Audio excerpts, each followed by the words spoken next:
Hi, I'm Ellen Gormley and welcome back to my channel. Hi, today we're talking about the braided stitch. Now the braided stitch is from this book, 50 Tunisian Stitches by Darla Fanton, but I have mixed it up a little bit to make it more my own. And so please excuse my nails today, by the way, but the braided stitch. Okay, so let me show you some of the versatile things that I did with it, and then we will move on to this swatch here, okay? So I started out with just the braided stitch that Darla teaches in her book. And then I added some chain stitches in between and kind of gave it some, and then I made the stitches taller to see if I liked that.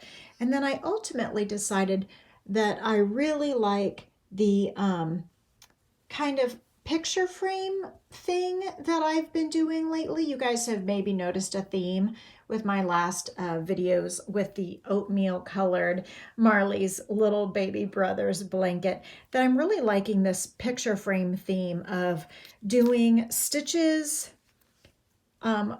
with one stitch and then doing like a middle section with a solid stitch or a different stitch pattern, and then topping it top and bottom, column and column on either side, so that it looks like a picture frame around a different stitch. So I went ahead and decided to explore that more with a really nice big fat hook. So this one is a L size 11 hook.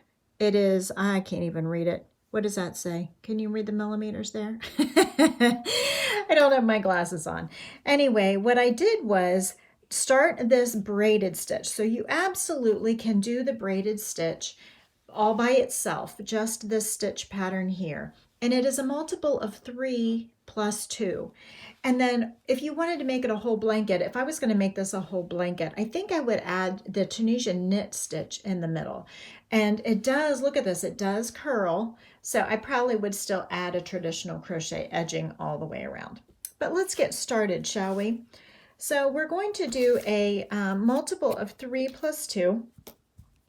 And remember, if you're going to do the picture frame kind of stitch, you want to plan for an equal number of stitches on either side for the columns, and however much you want for the middle, and have that proportion be right. So if you were making a full blanket, you might have more than 2 columns of braided stitch on either side. This is 2 columns or 2 repeats of braided stitch. Okay, so each repeat is 3 stitches. So when you keep in mind that one complete repeat is 3 stitches, and I'm going to use this Denise interchangeable hook here, size L. We are going to chain 1, 2, 3.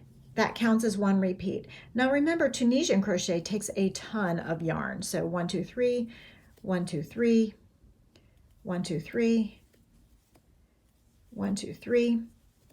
And then we need 1 stitch for the beginning and 1 stitch for the end, and that's why we have a chain of 2.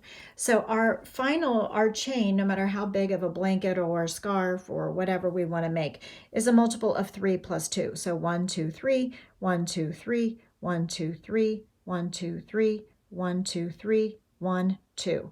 So if we're going to space out where our center stitch section is going to float, we have 1 stitch here for the end, 1 stitch here for the end. Here's 1 repeat, here's 2 repeats, and then 1 repeat, 2 repeat. I've only allowed myself 2 stitches for the middle floating pattern, unless I just do 1 braided stitch repeat on each end, and then I have all of these stitches in the middle to float. Are you following me?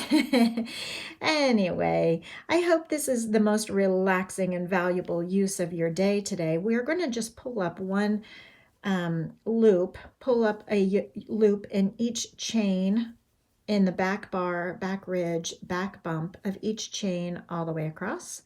I hope this natural lighting is working for you today. It's a nice morning here. I don't always get so much natural lighting in this room, and so hopefully the shadows aren't too much.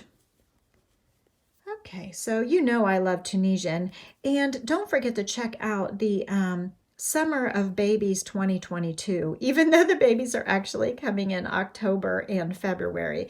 So I guess technically it's the winter of babies, but we are making these here in August at the time that I am filming.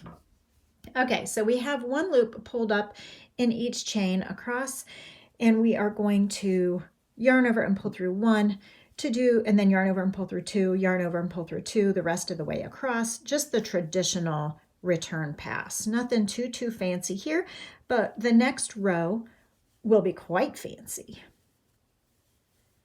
Please put a comment down below if you like Tunisian crochet. Also, with the Summer of Babies, the last oatmeal one is a traditional crochet, but I'm really seriously thinking about the next blanket to be a Tunisian one. Okay, so for the braided stitch pattern, we're skipping the first one. The first one is already on the hook. It is this loop here, which counts as the first stitch. Now we're isolating not the first stitch, but the next 3 stitches, which are between my thumbs. We're going to pull up a loop in this third one. So skip 2, skip 1, skip 2. We're going to pull up a loop here. And then we're going to go back and pull up this loop, and then we're going to go back and pull up this loop. So just in case it gets a little bit tricky to look at, we're skipping 1, skipping 2, Tunisian simple stitch here, then Tunisian simple stitch here, then Tunisian simple stitch here. So we're not increasing, we're not decreasing, we're keeping even. So, and this will be 1 repeat. So the 1 repeat of the braided simple stitch, we're skipping 2, we're pulling up a Tunisian simple stitch here. Okay, then we're going to isolate, make sure we find that vertical bar of the second one that was skipped. Okay, and then we're going to isolate and find that bar of the first one that we skipped. And it will get a little bunchy, which is why I'm using a nice big fat hook for Tunisian. And this does take a lot of yarn. Tunisian does take a lot of yarn. So this is what the first repeat looks like. Surprise, time jump. It's been several days. It's been different yarn. I have different nails. Okay, let's continue. So we skip 2. We're going Tunisian simple stitch under the first one. We're Tunisian simple stitching under the second skipped one and the first one that was skipped. Okay, and we're going to do this all the way across. And so this will be easier, my friends. So, sometimes life happens, and I got interrupted in the middle of the last video, and then it took me several days to get back to it to find the time, and then I don't even know what happened to my purple swatch. It is nowhere to be found. Maybe Theo took it. Maybe, I have no idea. I have no idea where it is. I probably stashed it in a hurry and then didn't get back to it, and now I don't know where it is. So that's pretty typical for me. Okay, so I have lots of hiding places for my yarn. Do you?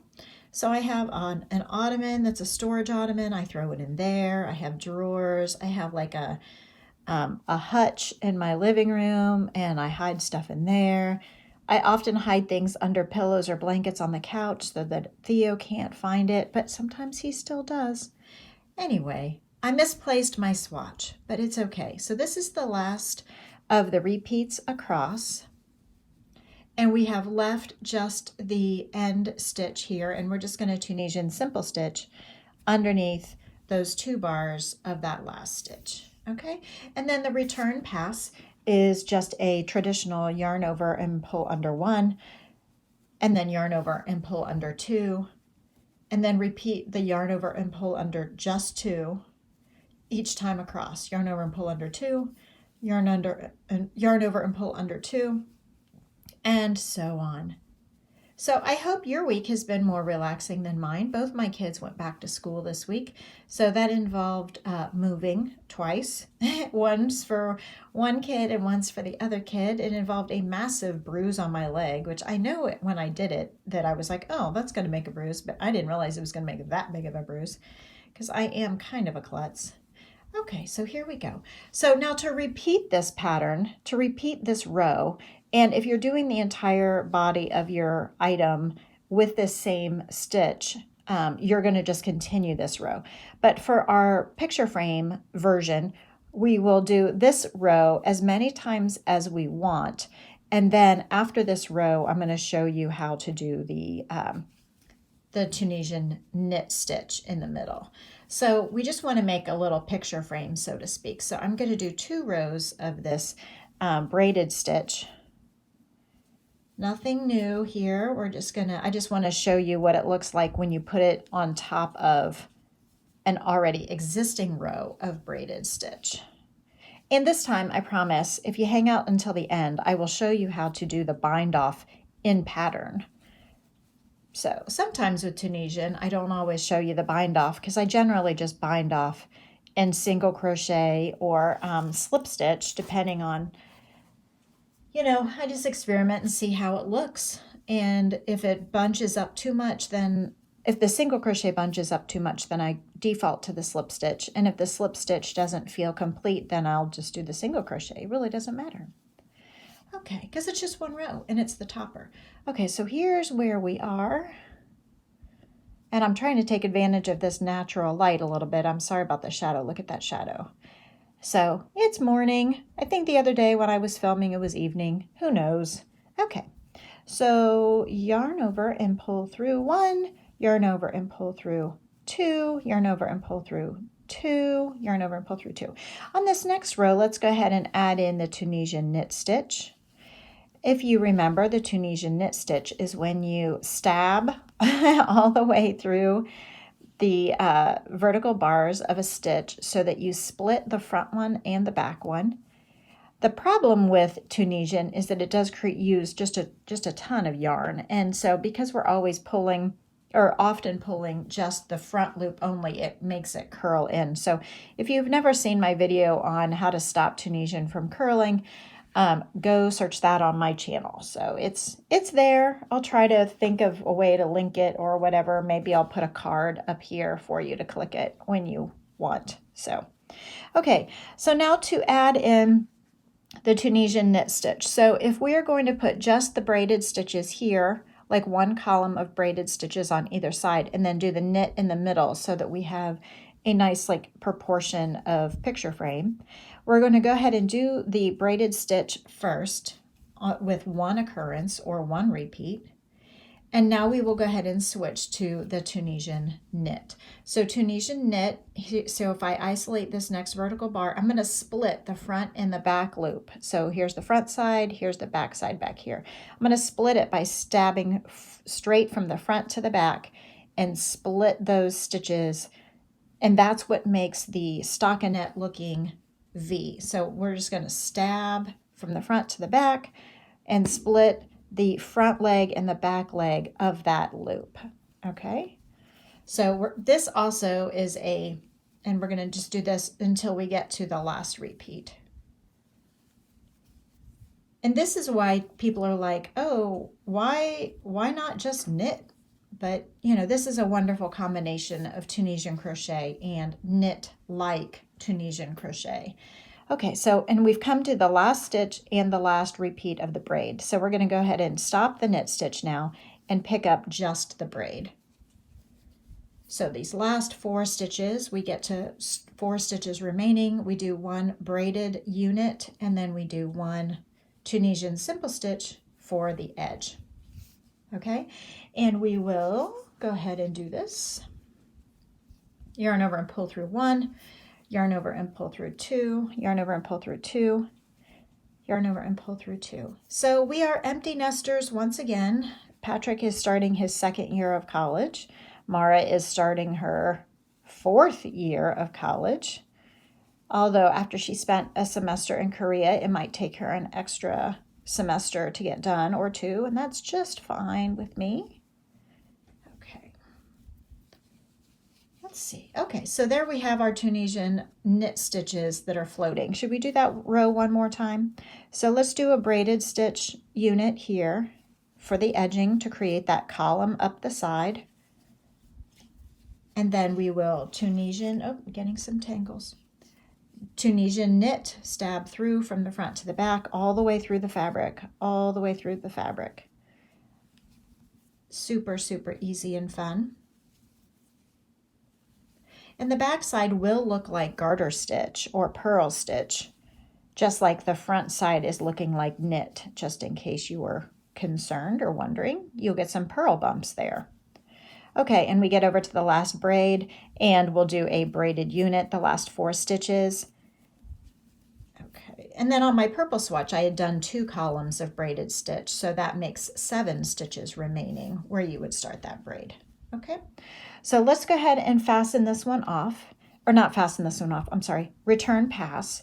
And then if you want, you make this obviously however tall that you want, continuing with the braided stitch along the right and left edge, and then continuing with the knit stitch in the middle until you're ready to put the topper back on. When you put the topper back on, you want to do the braided stitch all the way across the entire width of the project, just like we did down here. And you want to do it for the same number of times as you did on the bottom, assuming that you want the top to be symmetrical. So if I did 2 rows of braided stitch down here, then I want to do 2 rows of braided stitch up here. So let's do 1 row of braided stitch and then we will fasten off.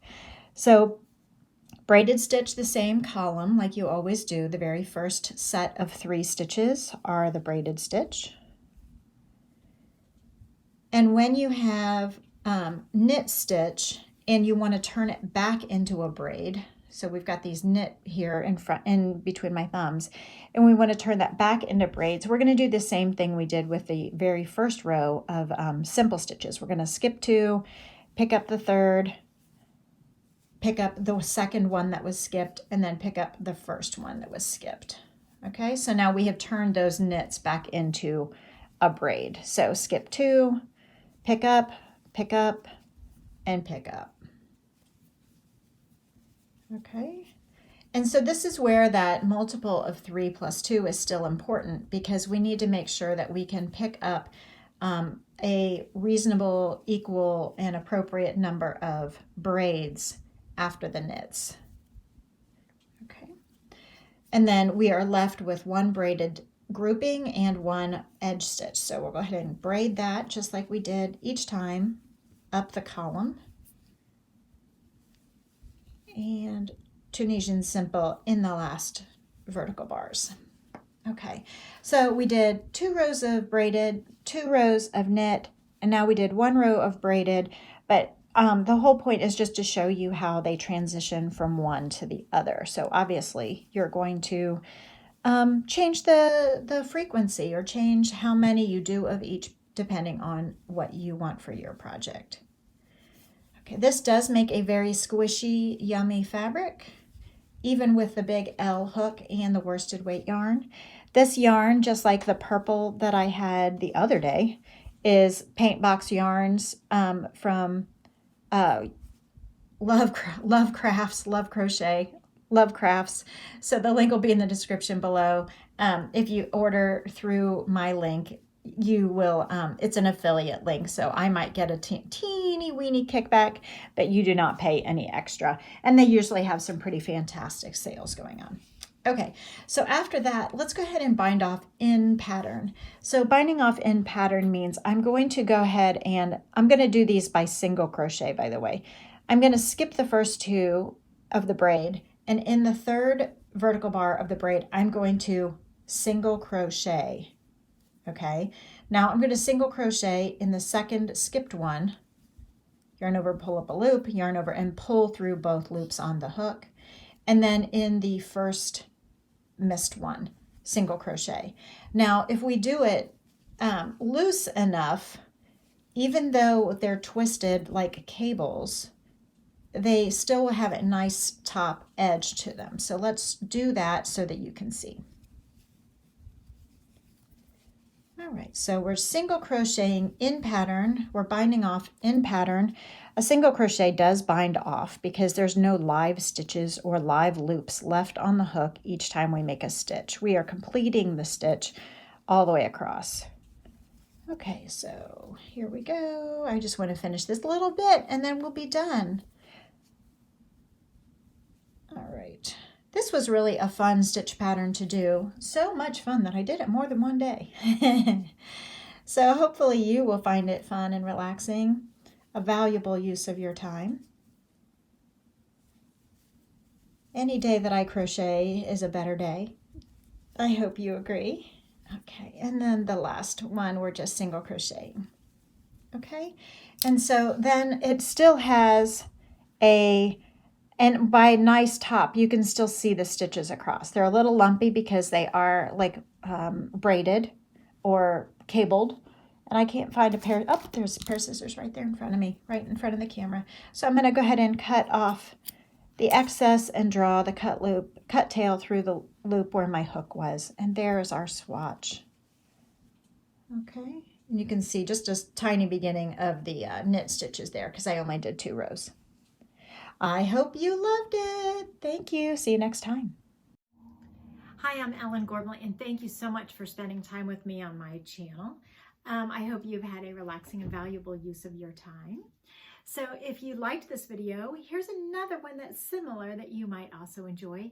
And here is the video, the last video that was uploaded in case you missed it. Everyone, please like and subscribe for more videos. They're usually posted on Wednesday or Thursday at the worst. Thank you. Bye. Say goodbye, Muffin.